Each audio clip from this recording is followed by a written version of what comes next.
توی این جلسه میخوایم به معماری ترانسفورمر بپردازیم و ببینیم که تو دل و قلب شبکه‌های عصبی چه اتفاقی داره میفته و معماری ترانسفورمر که شالودش اتنشن مکانیسم توجهه به چه شکل کار میکنه.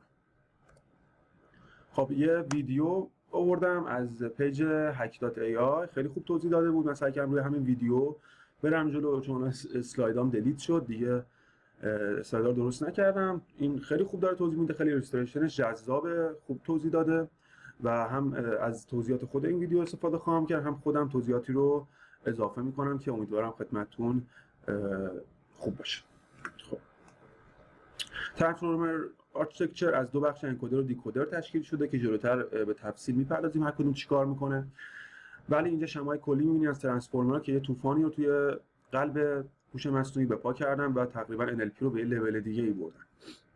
در سال 2017 مقالهش اومد و خیلی تاثیر خوبی داشت، ولی ما قبل از این از حالا LSTM ها، GRU ها و LSTM، GRU و RNN استفاده می‌کردیم که RNN ها و LSTM ها GRU به خاطر اون کانتکست لنکی که داشتن و کم بود و خیلی چیزای قبلی رو نمیتونستن به خاطر بسپارن، نمیشد به خوبی ازشون استفاده کرد که سال 2017 یه مقاله ارائه شد به نام Attention is all you need و تونست خیلی از این مشکلات رو حل کنه، همچنین یه سری مشکلات جدیدی رو به وجود بیاره.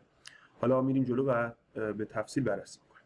خب مکانیسم اتنشن رو اینجا بررسی کرده ویدیو و ما هم روش کامل می‌کنیم. تکست جنریشن ترانسفورمرها رو داشتیم که شالوده اصلیه که مدل NLP Natural Language Processing هستش و استفاده اصلی تکنولوژی ترانسفورمر هست، هرچند کارهای VIT و ویژن هم باش انجام میشه. اینجا ببینیم که به صورت یک جمله که پایین نوشته شده as aliens entered the planet، بعد از اینکه با ورود بیگانگان به سیاره زمین، به سیاره ما and began to colonize Earth, a certain group of extraterrestrials began to manipulate our society through their influence of a certain number of the elite of the country to keep an iron grip over the populace. حالا فارسیش میشه با ورود بیگانگان به سیاره ما و شروع به استعمار زمین، گروه خاصی از فرازمینی‌ها شروع به دستکاری جامعه ما از طریق نفوذ خود بر تعداد معینی از نخبگان کشور کردند تا کنترل آهنین بر مردم داشته باشند. اینجا داره نشون میده که توی قسمت‌های قبلی گفتم یک جمله وارد معماری ترانسفورمر شده و یک جمله به علاوه یک کلمه جدید از معماری ترانسفورمر خارج میشه. دوباره کل این جمله وارد معماری ترانسفورمر میشه و پارالل این اتفاق میفته، نه اینجوری پارالل کل جمله میره تو معماری. دوباره در انتهای معماری اون جمله به علاوه اون کلمه قبلی به علاوه کلمه جدید خارج میشه. این خطچینی هم که میبینین تون اینجا میاد گواه از همین میده.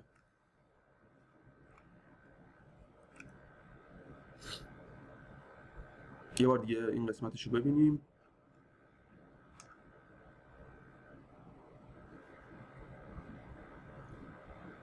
این previous output منظورمون همین چیزیه که توضیح دادیم. خب این جمله وارد میشه و همینجور جملات جدید پلاس میشه با جمله اورجینال، دوباره پاس داده میشه توی مدل. این خیلی موضوع مهمیه که اینو هم درک کنین هم حفظ کنین. خب این ساخته خودش نیست و اینو GPT-2 ساخته که میبینین که اون قسمتی که هایلایت شده ساخته GPT-2 هستش از هاگینگ فیس. خب ویژگی که خیلی تعیین کننده است توی NLP ربط کلمات به همدیگه در یک جمله است. یعنی کلماتی که در جمله به همدیگه اشاره دارن رو مشخص می‌کنیم تا کلمه‌ای که میخواد ساخته بشه مرتبط با قبلی‌های خودش باشه، نه اینکه یک چیز بی ربط ساخته بشه.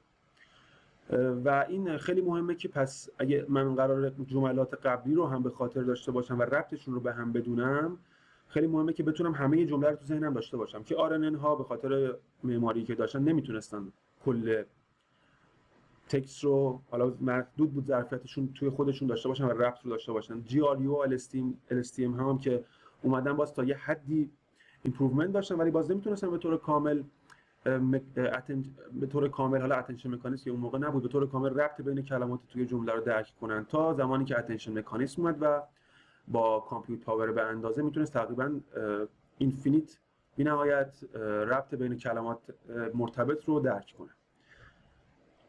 اینجا عکس معماری ترانسفورمر می‌بینید که بخش انکودر و دیکودر تشکیل شده که کلمات به صورت اعداد وکتور رپرزنتیشن وارد این شبکه میشن. بعد از اینکه وکتور شدن پوزیشنال انکودینگ میشن، چون جای کلمه توی جمله هم مهمه و حالا بعد از اینکه این سری مراحل رو که جلوتر میگیم طی کردن، در نهایت خروجی پیدا میکنه و دوباره به علاوه کلمه جدید پاس داده میشه توی مدل.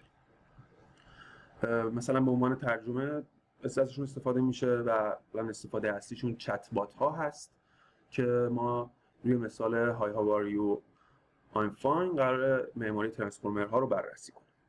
استپ بای استپ هر قسمت چه اتفاقی میفته. خب قسمت اینپوت و اینپوت امبدینگ رو داریم که عملا کلمات رو ماشین نمیفهمه، به عدد تبدیل میشن، وکتورایز میشن و هر کلمه رپرزنتش میشه یک وکتور که این اتفاق چجوری میفته رو تو این ویدیو نیست، الان براتون توضیح میدم. خب فرض کنید حالا همینجا این تیکه خوبه،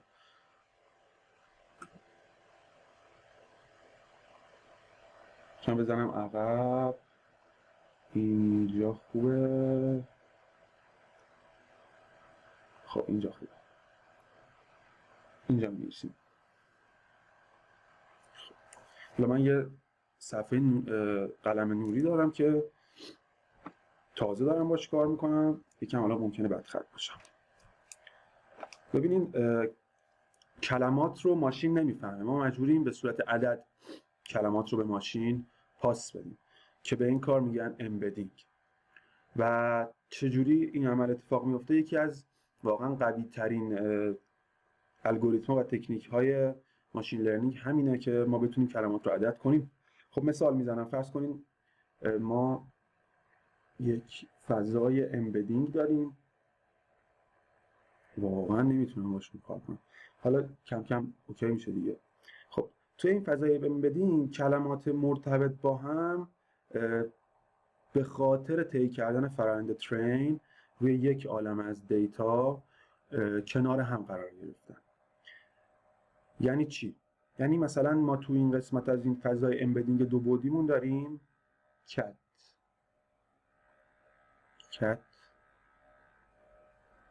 همچنین همینجا داریم داگ و همینجا داریم مثلا جامپ. حالا چون سگ و گربه زیاد میپرن. حالا یه قسمت دیگه داریم اینجا مثلا student book و بین این دوتا مثلا هومو داریم، چون هم student یه جایی داره برای زندگی، هم کت و داگ. همونجور که داریم میبینیم کلمات مرتبط به هم توی فضای عددی کنار هم قرار میگیره. من اینجا نوشتم بوک ولی اینجا یه محور x ها رپرزنت میکنه، هم اینو هم محور y ها. فرض کنیم مثلا مقدار بوک یک عددی داره با مثلا y 10 و x 9. ما به ماشین اینو پاس میدیم، این میشه یه توکن. اوکی؟ حالا بخوام یه جور دیگه بهتون بگم، فرض کنید این فضای دو بعدی بود مثال زدم. فرض کنید ما توی فضای سه بعدی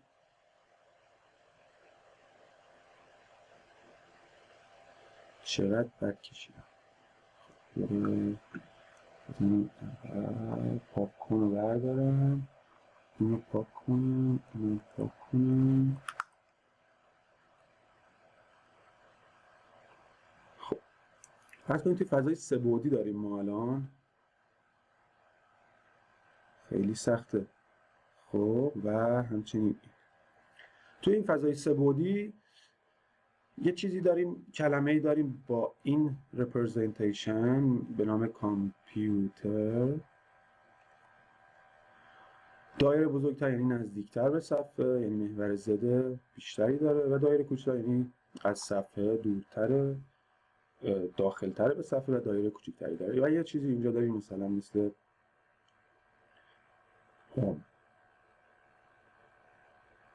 خب فاصلهشون مشخصه. حالا و یه چیزی داریم مثلا اینجا به نام کنار کامپیوتر GPU. ربط این دوتا کلمه به هم از راه زاویه بین از راه این زاویه به دست میاد.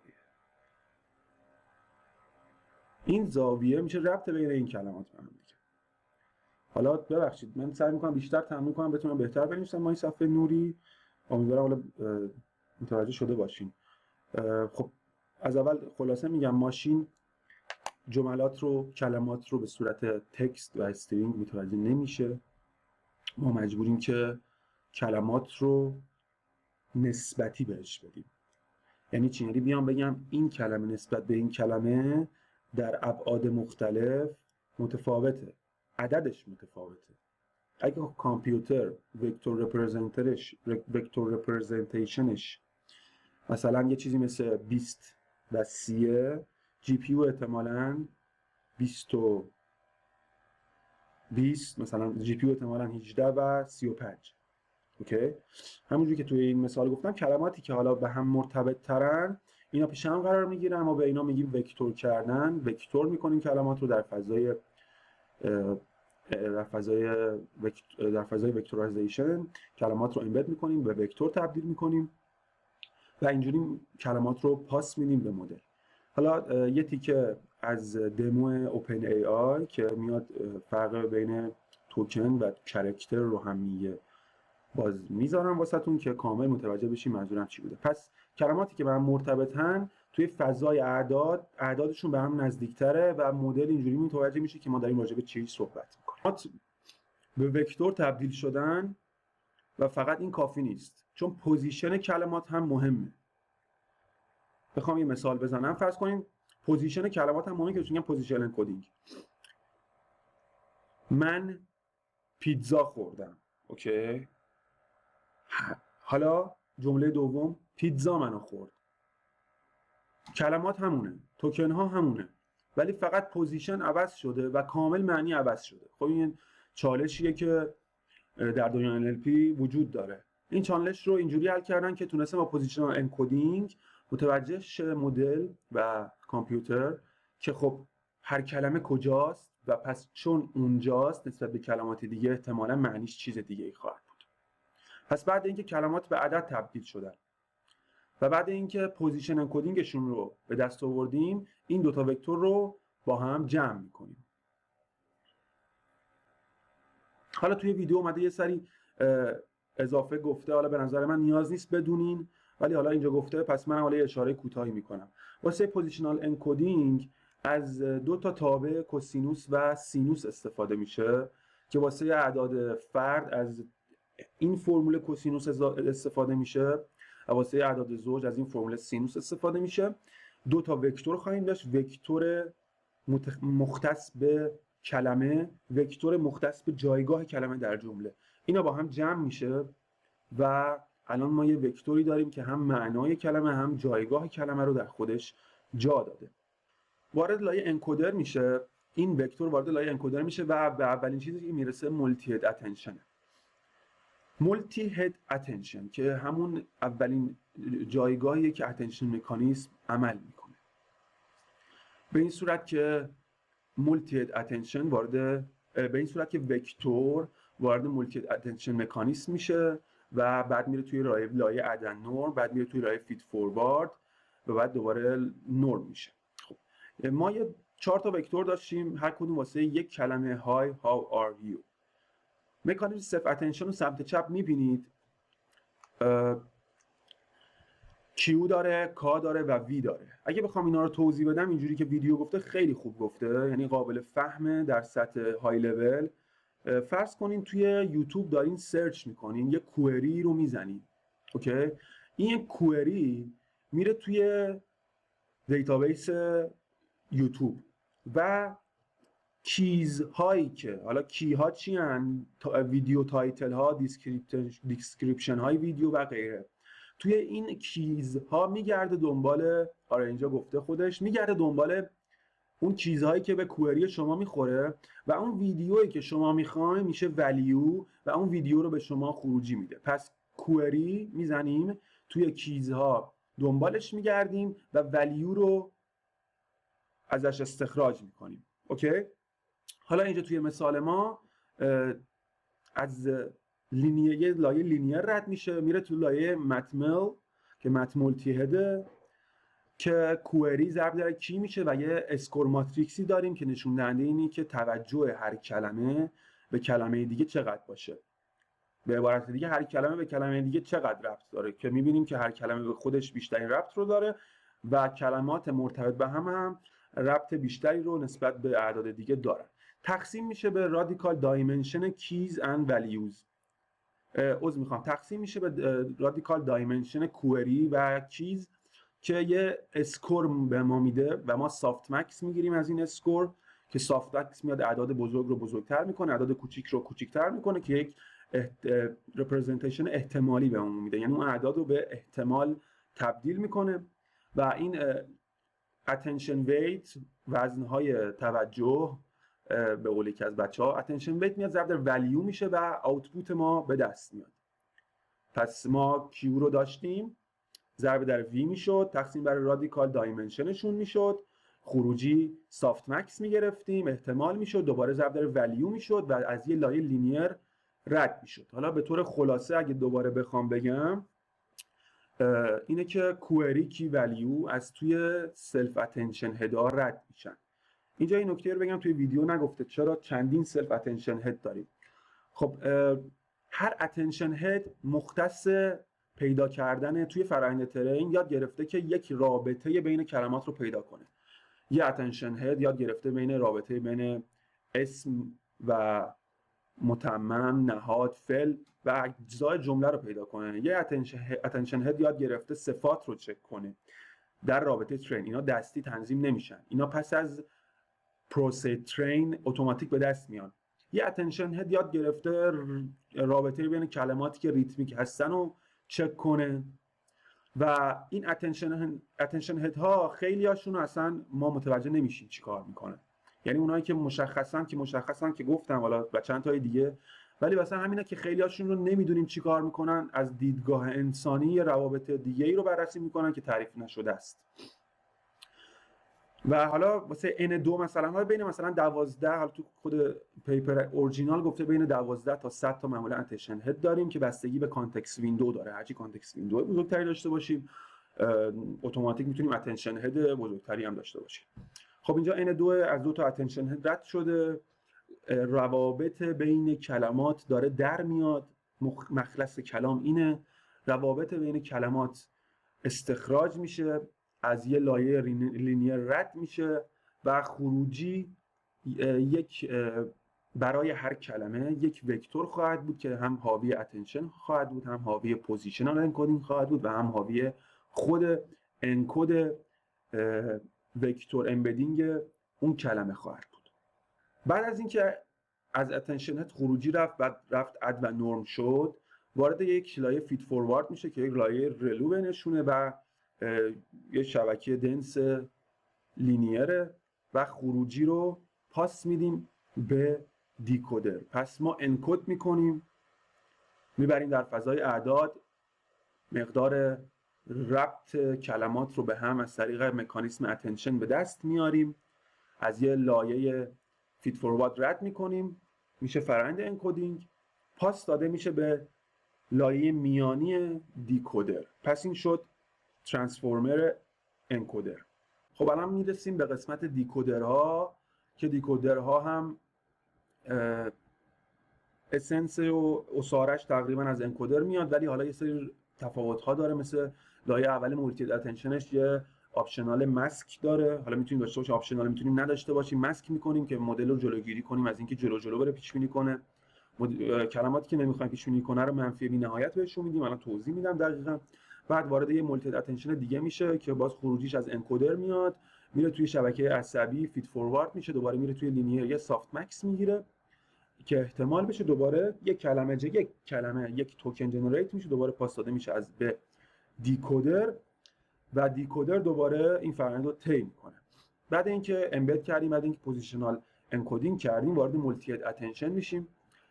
چون 4 کلمه داریم، 4 تا وکتور داریم، اینجا می‌بینید وارد مولتی هد اتنشن میشیم. حالا مولتی هد اتنشن اینجا یه دونه آپشنال فیچر داره به نام ماسک رو استفاده می‌کنیم برای اینکه جلوگیری بشه از جلو پیش بینی کردن مدل واسه کلمات بعدی، چون ما می‌خوایم ورد بای ورد باشه، کلمه به کلمه باشه. همینجور که می‌بینین مثلا بالا سمت راست ماتریکس رو که معمولا میشه ربط هر کلمه به کلمات بعدش، ما اینو میایم منفی اینفینیتی قرار میدیم. چرا؟ که مدل جلوگیری بشه از اینکه بره جلوتر پیش بینی کنه و یه پس اتنشن هد و کیو کی وی رو اتنشن هدش رو پلاس میکنیم، جمع میکنیم با یه ماتریکس دیگه که بالا سمت راستش اینفینیتی، پایین سمت چپش صفره. همونجوری که میبینید اسکیل اسکور با لوک هد ماسک جمع میشه، ماسک اسکور رو به ما میده، خروجی میده که از این ماسک اسکور یه سافت مکس میگیریم که این اعداد به احتمال تبدیل شه و میبینیم که مثلا واژه ام با واژه ام ربط داره، احتمال رخ دادن داره، ولی واژه ام با واژه فاین احتمال رخ دادنش صفره. اوکی؟ صفر شده، منفی اینفینیتی شده، بالا سمت راست پلاس شده با منفی اینفینیتی، سافت مکسش میشه صفر، احتمال رخ دادن منفی بی‌نهایت صفره.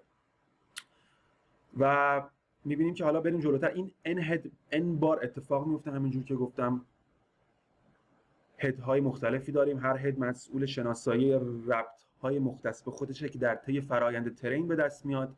وزن‌های اولیه رندومنس بهش داده میشه، ولی در طی فرآیند ترین ما وزن‌های اتنشن رو به دست میاریم. وزن‌های اتنشن خیلی زیاده، 12 تا 100 توی مقاله ترانسفورمر. بعد این پاس داده میشه به مولتی هد اتنشن که یه ورودیش از انکودره، یه ورودیش از خود دیکودره که ورودی مرحله قبله و مولتی هد اتنشن. حالا بین این دو تای اتنشن باز میزنیم، بین چیزی که دادیم و بین خروجی مد نظرمون اتنشن میزنیم، دوباره عدد نرم رد میشه، میره توی لایه فید فوروارد شبکه عصبی و لینیر کلاسیفایر اتفاق میفته. سپس ما یه سافت مکس ازش میگیریم که این اعداد رو به احتمالات تبدیل میکنیم. حالا یه سری توکن داریم که کلمه نیستن، رپرزنتیشن دارن با اعداد، با وکتور اسپیس، که هر وکتور اسپیس نمایندهش هم یک عدد احتمال بین 0 تا 1 که میگه به این احتمال کلمه بعدی اینه، کلمه بعدی چیه، من که کلمه نمیفهمم، یه وکتوره. میریم توی اون توکنایزر اون وکتور رو در میاریم، میگیم این وکتور پس نمایندهش این کلمه است، پس n کلاس من دارم و n تا وکتور دارم، هر وکتور نمایندهش یک ستون از اعداده که یه احتمال بهش تخصیص داده شده و بین این احتمالات حالا با الگوریتم‌های مختلف انتخاب میشه. تاپ P و تاپ K رو جلسه بعد بررسی میکنیم که دو تا از این الگوریتم‌ها هستن. پس انکودرها پاس میدن به دیکودرها بین خودشون لوپ میزنن، کلمه به کلمه جنریت میکنن. مغز این کل این داستانی که خدمتتون عرض کردم اتنشن هد مکانیسم، یعنی هیچ چیز جدیدی ندیدیم غیر از اتنشن هد مکانیسم، یعنی هیچ چیز جدیدی استفاده نشده غیر از اتنشن هد مکانیسم. LSTM GRU خوبه، نمیتونه کل جمله رو بفهمه، اتنشنش به اندازه حافظش کمه، اتنشن حافظش اگه سخت افزاره به اندازه در اختیارش داده بشه بی‌نهایت. معماری ترانسفورمرها از اتنشن هد مکانیسم بسیار بهره میبره و مزیت اصلیش همینه. ویدیو بعدی به پرامپتینگ و حالا اینکه خروجی، خب ما از تو قلب میایم بیرون، میریم توی چشم، میریم توی مغز که میبینیم حالا ما چجوری با این مدل ها کار میکنیم. کلمه به کلمه جنریت میکنه، رفتارش چیه؟ من یه مغز دارم، یک رفتار اجتماعی دارم. به عبارت دیگه ما رفتار اجتماعی مدل ها رو بررسی خواهیم کرد، یعنی حالا چیزی که یک به یک توی چت با شما نمایش داده میشه و حالا دیگه فهمیدیم کلمه ها چجوری ساخته میشن و حالا میخوایم ببینیم که چجوری باید با این مدل ها رفتار کنیم. تا جلسه بعد.